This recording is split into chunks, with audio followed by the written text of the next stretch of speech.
Hey guys, it's Jonathan and Lindsay, and we're going to do Today in Wrestling History for September the 27th.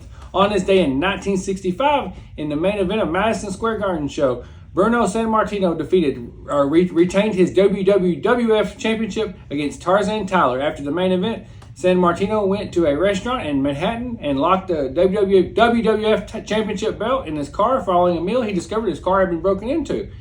In 2011, a former wrestler by the name of Handsome Johnny Bernard passed, and so his widow decided to move back home to Hawaii. When emptying the attic, she came across the WWF title belt wrapped up in a towel, which was deemed to be the original one. When the WWF split from the NWA, the title was bought by Dave Melican, who makes belts for WWE.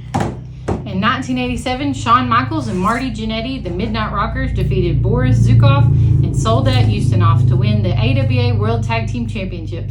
But the decision was overturned when it was discovered the Rockers pinned the wrong man. On this day in 1993, on an episode of Monday Night Raw, it was made official that Shawn Michaels had been stripped of the Intercontinental Championship.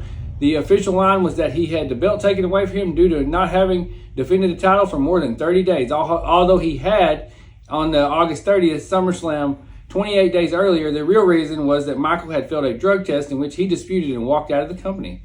In that time frame, like I said this a couple days ago, I've always read that Shawn Michaels inherited $1 million from a fan. Who knows if it's true or not, but I mean, a lot of people, it's been discussed a lot. In 1998 in Hamilton, Ontario, WWF presented the In Your House Breakdown. Edge would make his pay-per-view singles debut against Owen Hart, which would end with Hart getting the pin after a mysterious blonde-haired guy from the crowd distracted Edge. He'd later be named as Christian. Elsewhere on the card, The Rock pinned Ken Shamrock in a triple threat cage match, which also featured Mick Foley as Mankind. The main event was also a triple threat match in name, with the WWF champion facing off against Undertaker and Kane, who had been told they weren't allowed to beat each other for the belt. It would only count if one of them beat Austin. The match ended when both Brothers of Destruction pinned Stone Cold at the same time, leaving everyone wondering who was the official champion.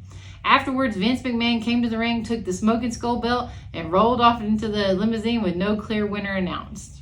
On this day in 1999, the highest rated segment on Raw history in terms of audience size aired, featuring Mankind presenting This Is Your Life presentation to The Rock. It would feature guests such as The Rock's home economics teacher, gym teacher, and old high school girlfriend, and he would insult them in wonderful Rock fashion. The segment had an 8.2 audience rating. That was a great segment. I mean, they need to recreate that nowadays with The Rock coming back.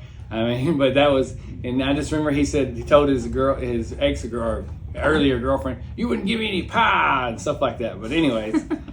In 2012, the Impact Zone in Orlando, Florida, Samoa Joe defeated Mr. Anderson by pinfall to win the vacant TNA Television Championship. It was assumed at the time that the former champion, Devon, was leaving the company due to a contract dispute, so the title was taken off him a few weeks before, but he would return just 2 weeks later at Bound for Glory. And on this day in 2020, WWE presented Clash of the Champions from the Thunderdome in Orlando, Florida. Sami Zayn won the Intercontinental Champion in a ladder match, also featuring Jeff Hardy, AJ Styles, while Roman Reigns retained his Universal title against Jey Uso in what was essentially a ref stoppage.